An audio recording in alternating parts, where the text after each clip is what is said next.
Hello everyone, so today we are doing the review for the quiz over 1.1 and 1.2. In number 1 you have a state of Dakota, South Dakota, that has a population of about 814,000. So this is your population. They want you to find, what are we finding? The population density in people per square mile. So the formula for population density is population divided by the area.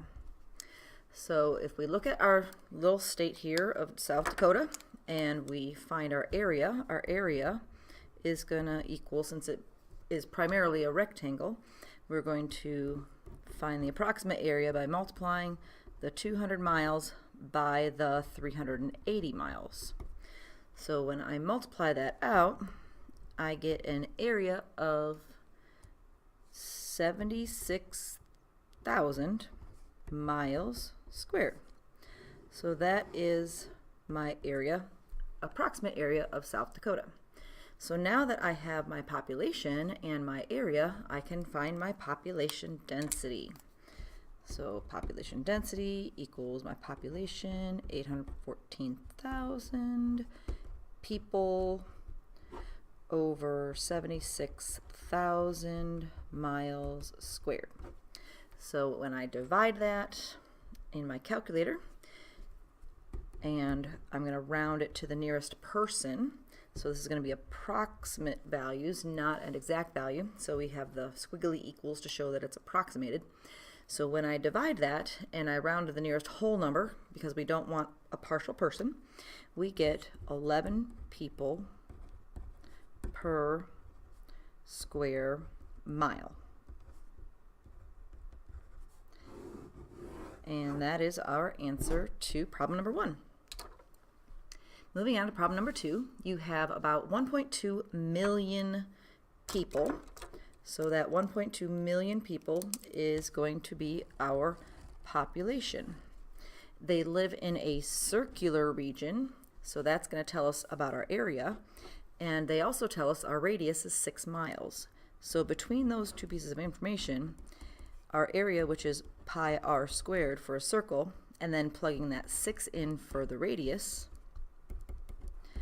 we get an area of 36 pi miles squared would be our dimensions there also. So that's our area. Our population, 1.2 million. So just in case you weren't sure how to change this to a regular number, take whatever decimal or number you're given times 1 million, which is a 1 with 6 zeros, in case you didn't know that. So when you multiply that together, you get 1,200,000. So that is our population. So now that we have a population and we've got our area, we can then find our population density, because once again we're asked to find population density in people per square mile. So our population density is equal to our population, which is the 1,200,000, divided by 36 pi, which is our area. Now, one thing you want to make sure of when you're plugging this in your calculator, a lot of calculators, you have to put the parentheses around the 36 pi to make sure that it calculates that number first, or that value first, before you divide. So once I do that and I divide, I get a population density of approximately, so yeah, this is rounded. Again, we want to round to the nearest whole person, no partial people. And we get 10,610 people per square mile.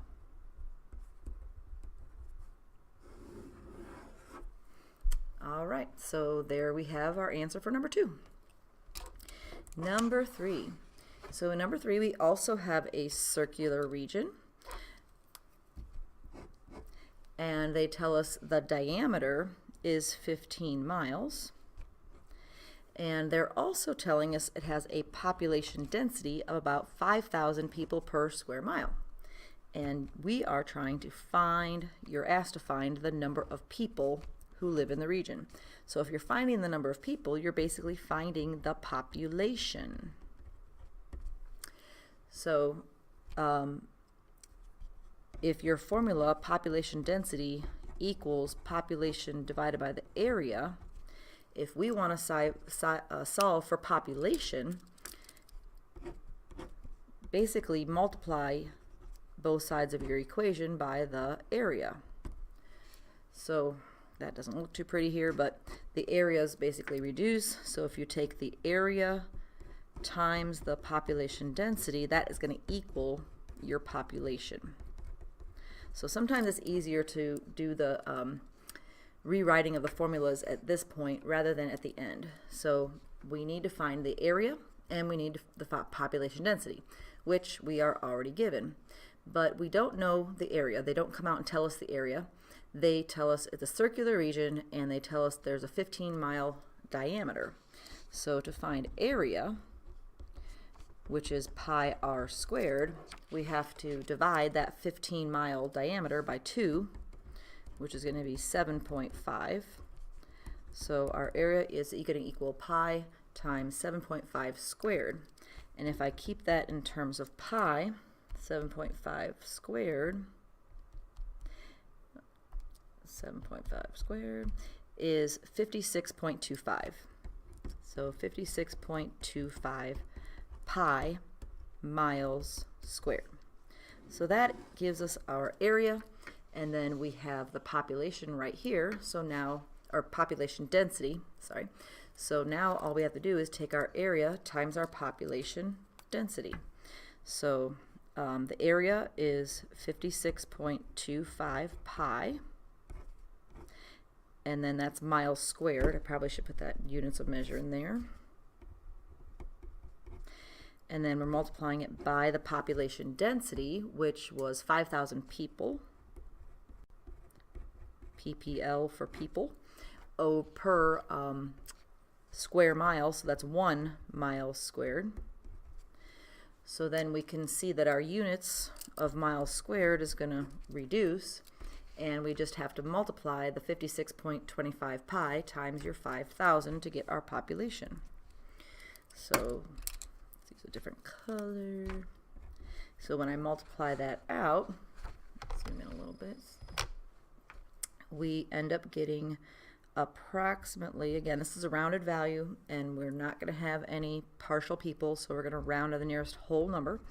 883,573 people live in this region, and that is our answer for number 3. Okay, moving on now to number 4. There are about 52,000 people living in a circular region, so we really like these circular regions. So the 52,000 people is your population. So we can write that down, 52,000. They live in a circular region, and that's really all they tell us about the region. They don't give us any radius or diameter, so the only thing we can tell about the area is that it's a circle, which has an area of pi r squared. And they also tell us the population density is about 115 people per square mile. And what we are trying to find is the radius. So find the radius of the region. So we're going to be doing some solving here, but first we need to set up the equation, again using our formula of population density equals the population over the area. So our population density is right here, 115 people per square mile. So I'm going to write that underneath the PD. So 115 people per 1 mile squared. So that's people, ppl. And then my population is 52,000. The area, the only thing I know about the area is that it's a circle, so it's pi r squared. So if you notice, you have a fraction on the left, fraction on the right. This is people also. So we basically have a proportion. So we've got people on the top, miles, that should be miles squared on the bottom. So we need to figure out what r is. So one method of solving this is to cross multiply. So the 515 people, so 515 times pi r squared would equal the 1 times the 52,000. So the 1 is not necessary, but if I multiply these things together, I would just put the 115 pi r squared next to each other. I really don't need the parentheses, and then equals the 52,000. Okay, so we still have the same problem. We need to solve for r, and r is not by itself. What we have right now is 115 and pi both being multiplied together with that r squared. So I want to get rid of that r squared, or not the r squared, I want to get rid of the 115 pi. So since they're being multiplied, I undo that with division. So when I divide both sides of my equation by 115 pi, those reduce. So now I'm going to rewrite my equation over here. I'm going to have r squared equals, darn it. Yeah, no editing involved in here in this. Just got to get it done. All right, so we got 52,000 in the numerator and then 115 pi in the denominator. Then we're going to take the square root of both sides of the equation. Now, normally when you take the square root of both sides of an equation, you're going to have a positive and negative value because it's an even root. However, radius is a length, and we're not going to have a negative length value. Okay, so notice I didn't put anything in the calculator yet. I want my answers to be as exact as possible. So when I do put this in the calculator, I'm going to have to use some parentheses if I want to put this all in at one time. And I'm going to have to put another set of parentheses around the denominator. So when I'm plugging this in the calculator, I'm going to have to put the square root of, and then parentheses, 52,000 divided by parentheses 115 pi, close my parentheses and close my parentheses, then hit equals. And it doesn't tell us what to round to, so I'm just going to round to the hundredths place, about 2 decimal places. All right, so let me show you what this is going to look like in my calculator, because sometimes the calculator is the hardest part. All right, so I'm going to start with the square root by hitting second x squared, and yeah, it's kind of not, there we go, that looks a little better. So by hitting second x squared, I get the square root, and it also gives me the parentheses to start with, 52,000 divided by, and then I'm going to put another left parentheses for my denominator, 115 pi. And then I'm going to close the parentheses and close it again, and now hit equals, and I get 11.997, which would basically round to 12. Even if I rounded to the hundredth place, everything would, the nines would have to go up, and so it would become 12. So our radius then is approximately 12 miles. Since it's a linear dimension, it's just miles, not miles squared or to the third. All right, so there we have it. That is our answer for number 4. We're halfway done. Okay, for examples, exercises 6 and 7, it says describe how the change affects the surface area of the right prism or cylinder. And we found a mistake here. Down here, a lot of you saw volume, so you were calculating volume. If you already did your review and you did volume, don't worry about having to redo it, but make sure that tomorrow on the quiz you actually look at the directions, and if it says surface area, you might want to practice doing a couple surface area problems. So these are all supposed to say surface area, like the directions.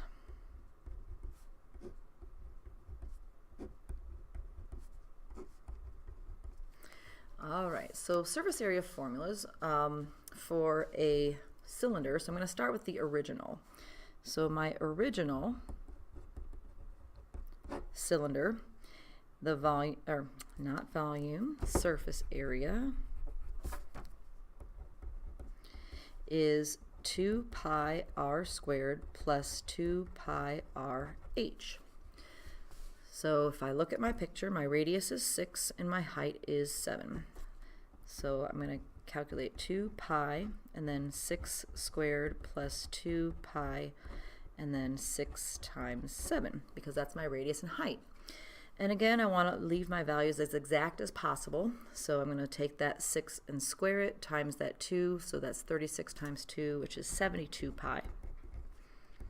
And then my 6 times my 7 is 42 times 2 is 84 pi. So then when I add those together, I'm going to get 156 pi. So that's the surface area for my original or starting cylinder. So that's my first answer right here, 156 pi. And then I should probably put my units of measure. Since it's area, it's going to be inches squared. And now we're going to do our new cylinder surface area. And if you look at the directions, it says we're tripling all the linear dimensions. So that means we're going to multiply all of our linear dimensions by 3.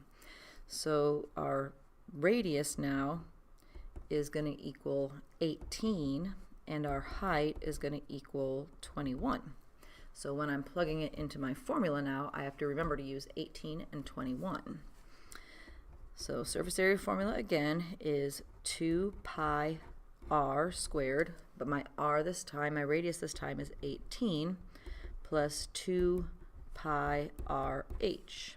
And again, radius is 18, height is now 21, since we multiplied those by 3. Now again, I'm going to want to keep it in terms of pi, so if I take the 18 squared times 2, I'm going to get 648 pi, plus my 18 times 21 times 2 gives me 756 pi. So when I add the 756 with the 648, I get 1,404 pi, and that's going to be inches squared also. So that's the new surface area.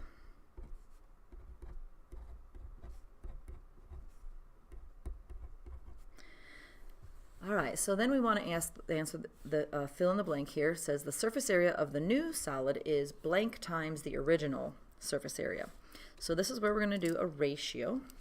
So our ratio, find some space here. So here's our two surface areas. Oops, so I sectioned those off. But my ratio, I always want to do the new over the original. So my new surface area is the 1,404 pi inches squared, and my original was 156 pi inches squared.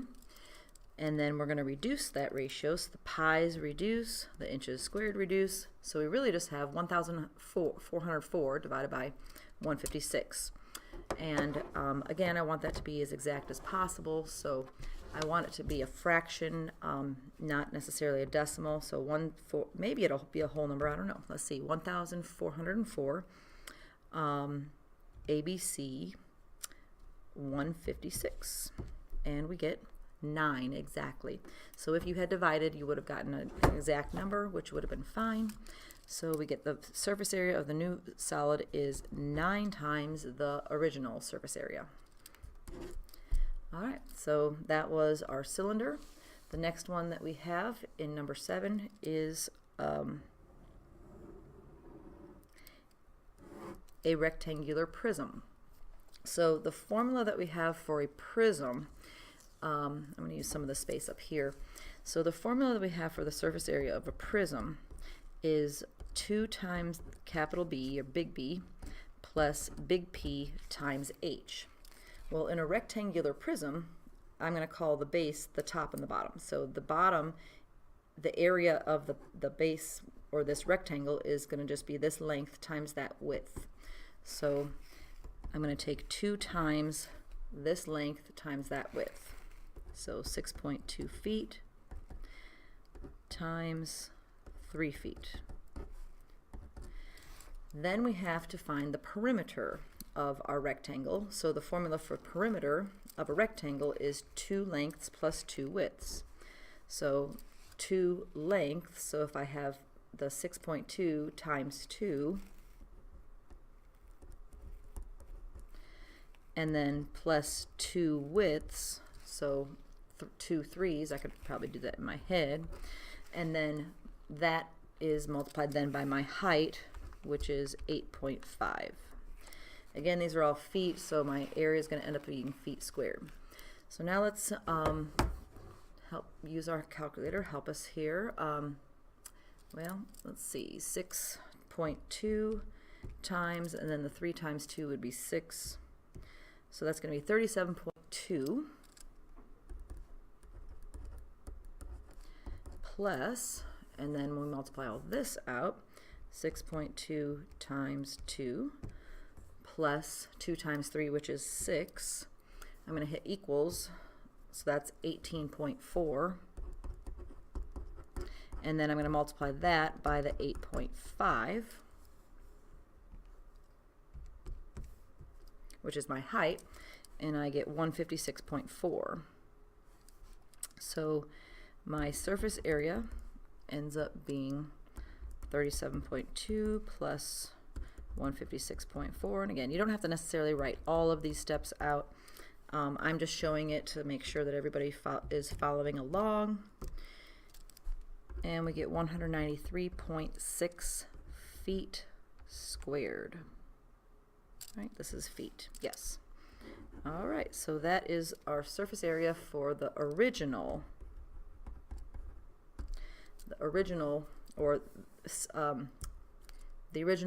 right rectangular prism. Couldn't get the words out. So that's the surface area of this prism, the one that was given. So now I'm going to find the surface area of the new prism. Now the directions here, we have to be careful that we read the directions. They're telling us to multiply all of the linear dimensions by 1/4. So if we multiply all of these dimensions by 1/4, we're going to get a new length, width, and height. So 6.2 times 1/4, or you can use 0.25 or just divide by 4. So that's going to give us a new length of 1.55 feet. If I take the 3 feet divided by 4, that's going to give me 0.75 feet. And then if I take 8.5 divided by 4 or multiply by 1/4, same thing, will give me 2.125 feet. So again, we're finding surface area. So our surface area formula again is going to be 2 times the area of the base plus the perimeter of the base times our height. So move over here, 2 times, so I'm just going to multiply this out. I'm not going to write it all down. So the area of the base, since the rectangle, I'm going to multiply the 1.55 and the 0.75.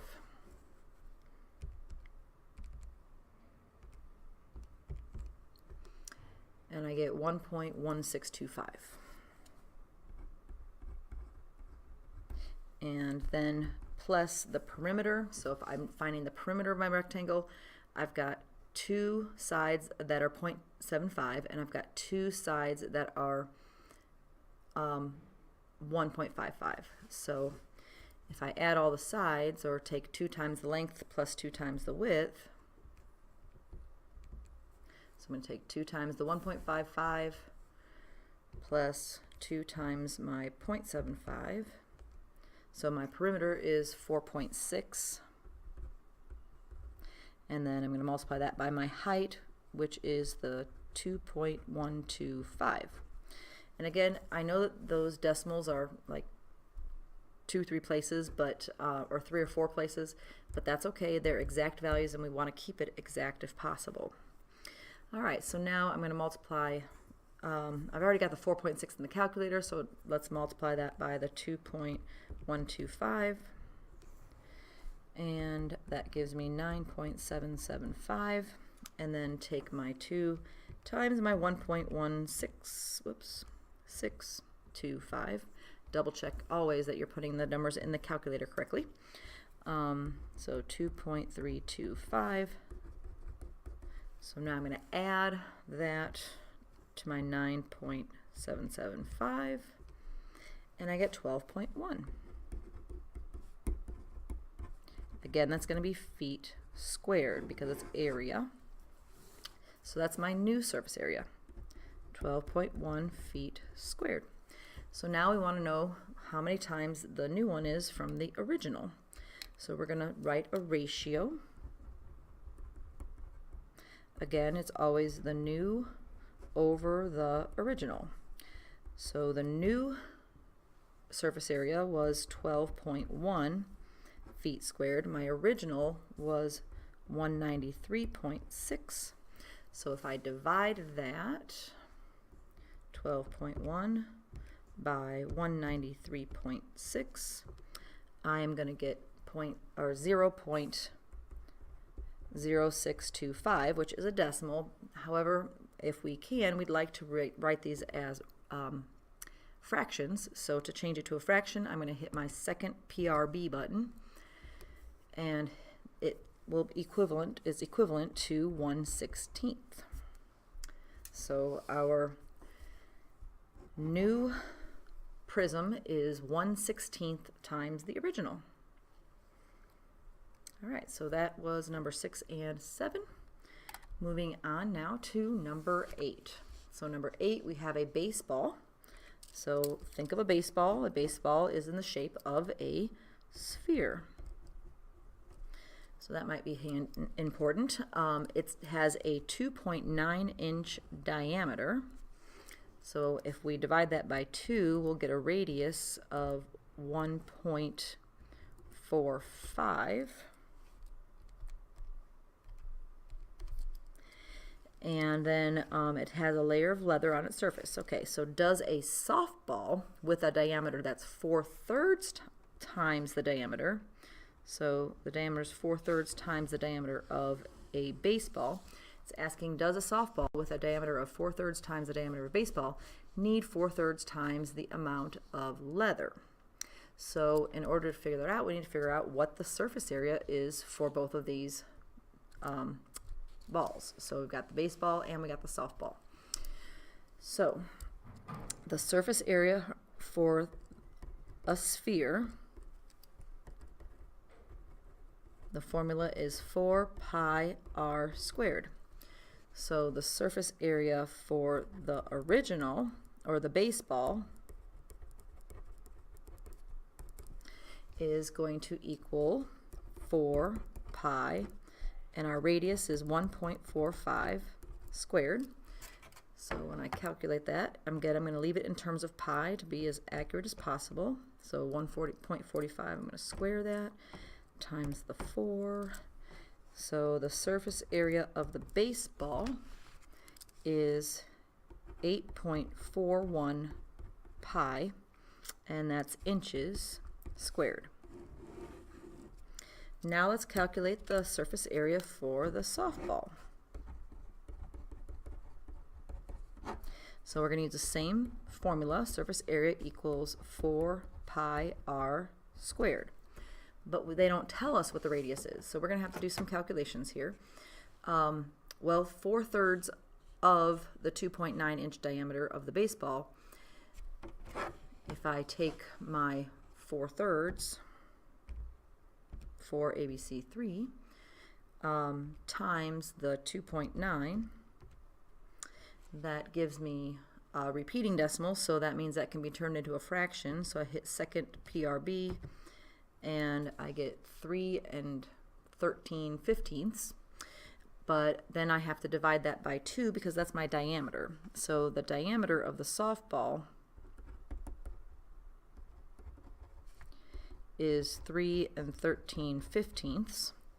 So when I divide that by 2, I get a radius of 1 14/15. So I'm going to use that mixed number, or you can change it to an improper fraction. So 1 times 15 is 15, plus the 14 is 29 over 15. So that's another way that you could write your radius. All right, so now we're going to plug it into our formula. Surface area equals 4 pi, and then our radius, 29 over 15 squared. So this is going to be kind of a crazy number, I bet. All right, so I've already actually got my radius. The 1 and 14/15 is already my radius, so I could just square that and then multiply it by 4. And yeah, it's giving me a crazy mixed number. So I'm going to change that to a decimal. But I want exact values, so no, let's not. All right, so surface area is 14 and 214 over 225 pi inches squared. Okay, so again, when we're doing the ratio and we're comparing them, you want the new over the original. So since my calculator already has this crazy mixed number on there, I'm just going to take that value and divide it by my 8.41. So yeah, the pi's are going to reduce. I'm thinking we should just change these to, yeah, let's change these to decimals, because it's getting, these fractions are getting kind of crazy. So we're going to do that to both. So the surface area of the baseball, let me do that over here. So our ratio is going to equal the surface area of the softball over the surface area of the baseball. So the surface area of the softball, if I take that, I'm just going to go back to the 29 over 15, and then I'm going to, yeah, I'm just going to hit my, I guess I got to square that, so I probably should have put it in parentheses. 29 divided by 15, or ABC 15, and then squared. Put this over here. And then I have the 4, so you could multiply the 4 in the beginning or at the end. And I'm going to go 4 decimal places since this is a rounded value. So 14.9511 is the area of my softball, surface area. And again, that's inches squared. And then if I calculate the area of my baseball, I'm going to take the 8.41 times pi, and that's going to, that is not correct. So I did something wrong with the softball. I think I forgot to multiply by pi. Yep. Okay, so let's go back and do this again. But at least I have the baseball is correct. So I can put that down here, 26.4208 inches squared. But my softball, all right, so I'm going to take 4 times pi times the 29 over 15 squared. 4 pi times parentheses 29 over 15 squared. Yeah, that's going to give us a better number. I was like, that's got to be more, because the softball's bigger, it has to be more. So I knew there was a mistake. So 46.9703 inches squared. So when I take that new surface area divided by so the area of the softball divided by the area of the baseball, I get 1.7 repeating. So it is approximately, well, that 7 only repeats for a ways, probably because we had rounded. I bet it would be 1.7 repeating had we not rounded anything. So that's going to be 1.78 times the size of the baseball. So to answer the question, all right, so we showed their work, but the question is, does a softball with a diameter of 4/3 times the diameter of the baseball need 4/3 times the amount of leather? So our answer is no, it needs 1.78 times the leather of the softball or baseball.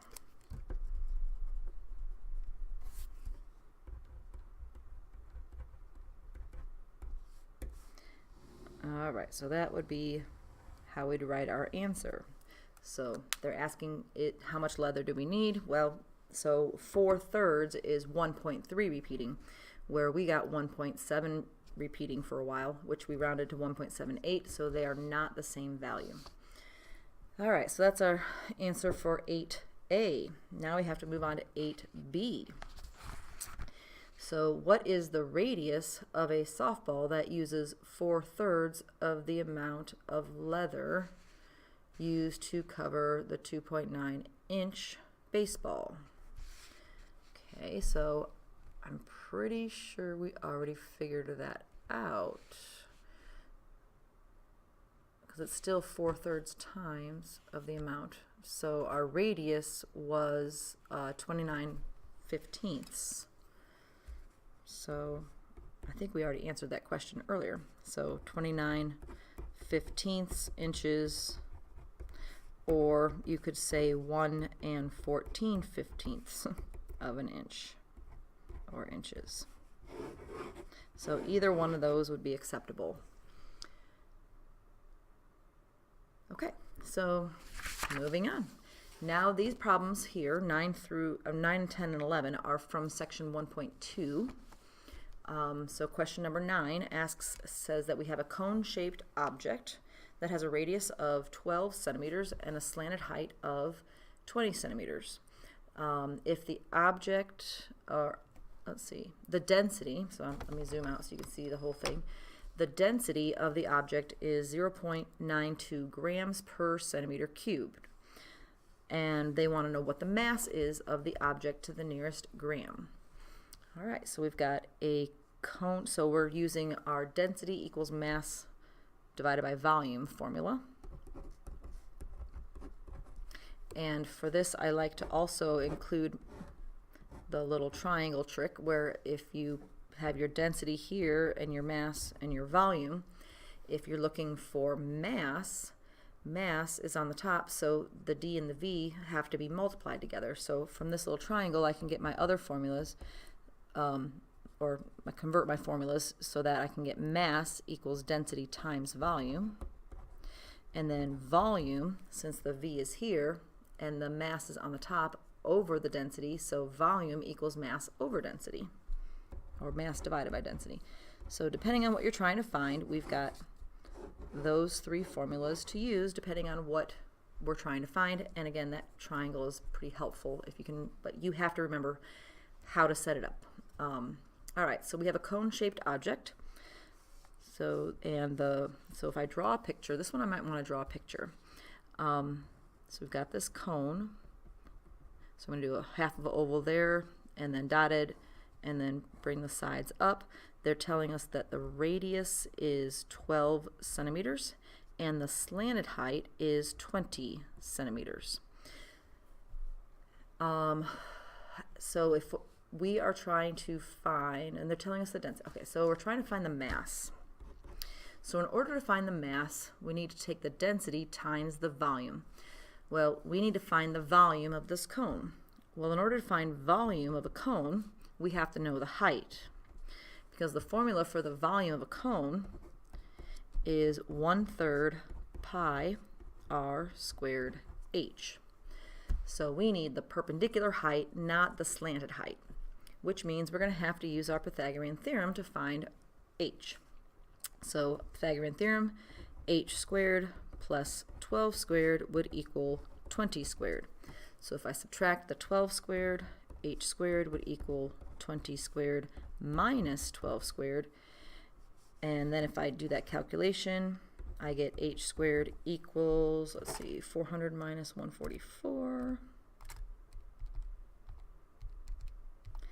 would be 256. But remember that 256 is the value of h squared, not the value of h. So we have to do one more step, take the square root of each side. Again, we're only going to use the positive square root, not the negative. And the square root of 256, I believe, is 16. I should know that by heart. Yeah, 16. Just wanted to double check. All right, so 16 is my height. So now that I've got my height, I can find my volume. So volume is going to equal 1/3 pi our radius, which is 12 squared times my height, 16. And for right now, I'm going to leave it in terms of pi until my very last step, if I can, unless the fractions start getting really crazy like the last one. So if I take my 1/3, or 1ABC3, I'm not going to multiply by pi yet. I'm going to multiply by the 12. Don't forget to square it. That's a common mistake. People forget to square the radius, and then times your 16, and I get 768. So my volume is 768 pi, and it would be centimeters cubed. All right, so I kind of ran out of room there. I'll write it over here also. So my volume, well, let's just, our mass is what we're trying to find, equals our density times the volume. So mass is going to equal our density, which is in our problem. The density, okay, we got some loud people in the hallway. Let's try to ignore them. So we got 0.92 grams per centimeter cubed. So 0.92 grams over 1 centimeter cubed times my volume, which I found earlier was 768 pi centimeters cubed. So our units of measure, centimeters cubed, will reduce and will leave us with then grams, which is a unit of mass.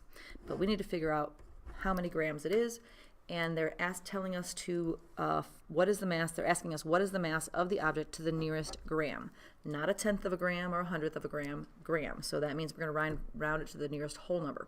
So we are going to multiply the pi in now.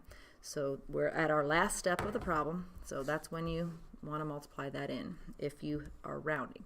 So 0.92 times 678 pi, and we get 2,219.7, which means we're going to round up to 2,220 grams. There is our answer then for number 9.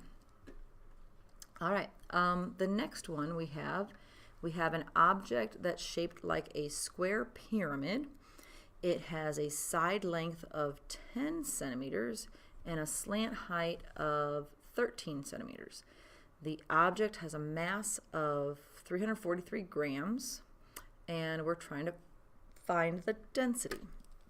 All right, so density is mass divided by volume. So they've given us the mass right here, which is nice, but we need to find the volume.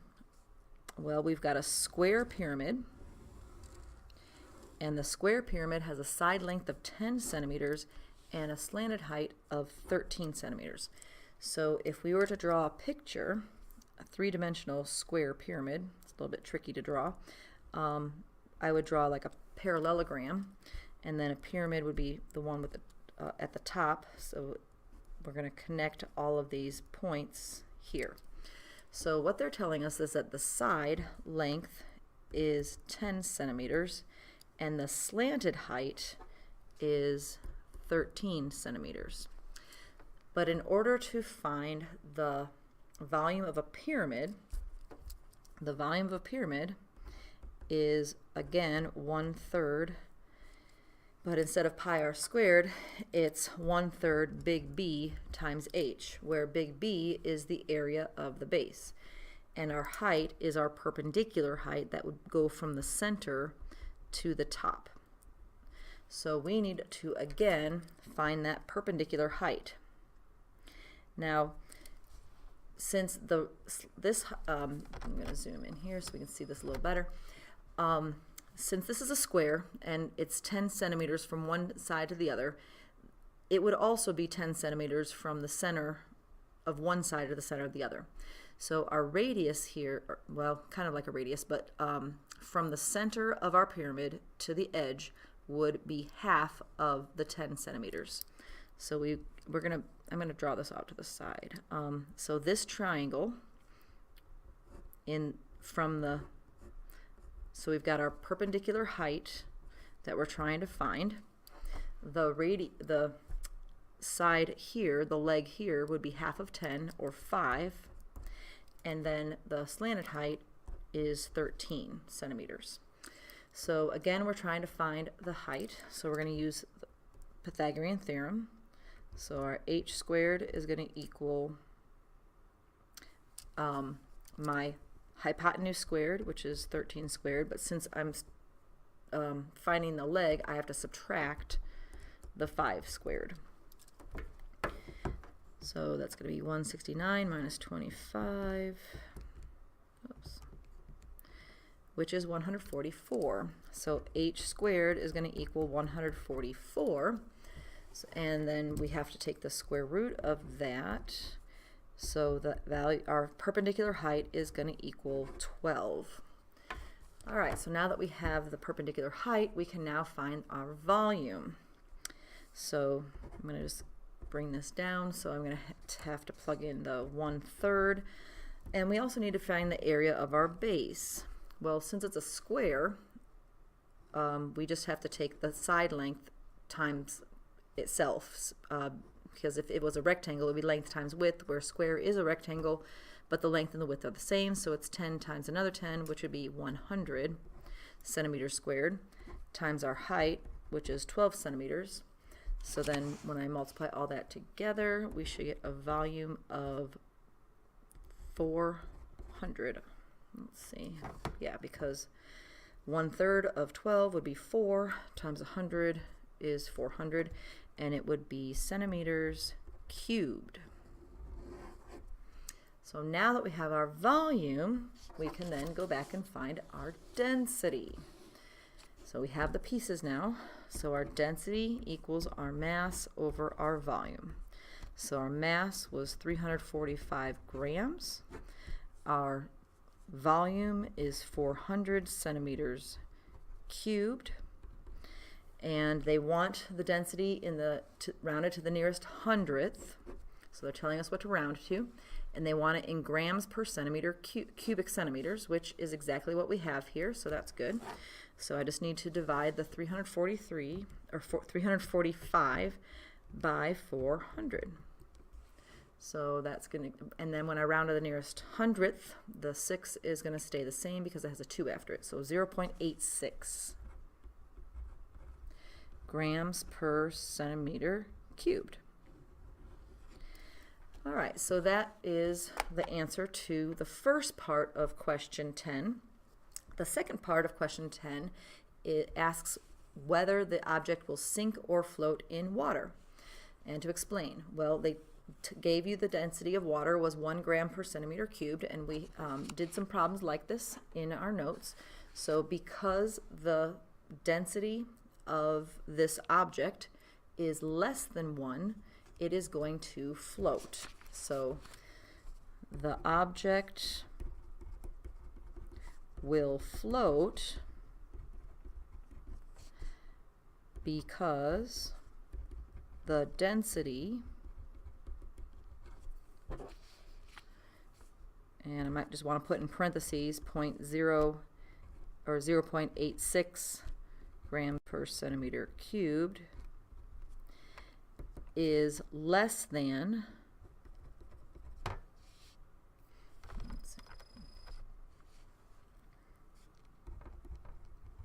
the density of water,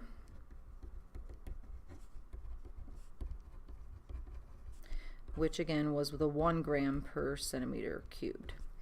So that is a good explanation. You've got your numbers in there, and it shows clearly that you understand what is going on. So the object will float because the density of the object, which is 0.86 grams per centimeter cubed, is less than the density of water, which is 1 gram per centimeter cubed.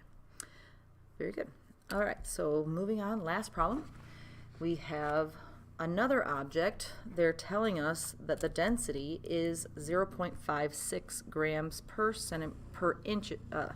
cubic inch.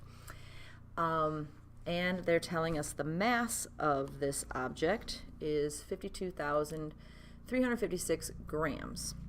And they want us to find the volume of the object, but they want us to find the volume to the nearest cubic foot. So that means we're going to have to do a change or a conversion somewhere in this problem. So to convert the cubic inch here to cubic feet right now might be a little more complicated than maybe doing at the end. So I'm going to go ahead and find the volume first with just the inches. And then at the end of the problem, I'll show you how to convert the inches, cubic inches, to cubic feet. Okay, so that's the plan. So volume, if we look back at the top when we made those formulas, to find volume, you have to divide the mass by the density. So our mass, which is 52,356 grams, divided by our density, which is 0.56 grams per cubic inch. So when I divide that,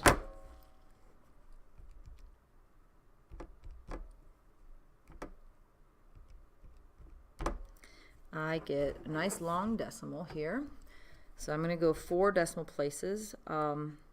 Actually, they want it to the near, well, they want the answer to be to the nearest cubic foot, not to the cubic inch. So we're really not technically at the end of our problem yet. So although this number is going to get smaller before it gets bigger. So, or no, yeah, the number is going to get smaller because, yeah, we'll explain that in a second.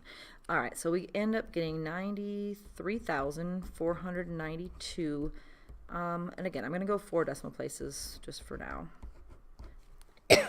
And that is going to be inches cubed. Because our grams, again, would reduce and we'd have our inches cubed left over. Volume also is in a cubic measurement. So there's our volume in inches cubed. Okay, well, how do we convert now to cubic feet? Well, hopefully you all know that 1 foot is equal to 12 inches. So if we have 1 foot is equal to 12 inches, I like to show this with a conversion factor. Well, we're trying to get rid of the inches and replace it with your feet. So I would put the inches in the denominator and the feet in the numerator. The 12 would go in front of the inches, the 1 would go in front of the feet. But we still have a problem. Inches cubed cannot be reduced with inches. So we need to make this inches cubed. And the way you're going to do that is by taking this to the 3rd power. So either way you're looking at it, you're basically multiplying by 1 because the 1 foot and the 12 inches are equivalent. So this is technically the value of this is 1. And if you take 1 to the 3rd power, it's still 1. So we're still just multiplying by 1, which is changing the way it looks, but not changing the way, not changing the value of it. We're just changing the dimensions. All right, so we actually have to, if I rewrite this, 93, I know this is a lot of numbers, but just bear with me. And I'm going to multiply it by the 1 foot cubed is still just going to be 1. So 1 to the 3rd power is still 1. Feet to the 3rd power is feet cubed. But it's the 12 to the 3rd power that's going to give us something new now.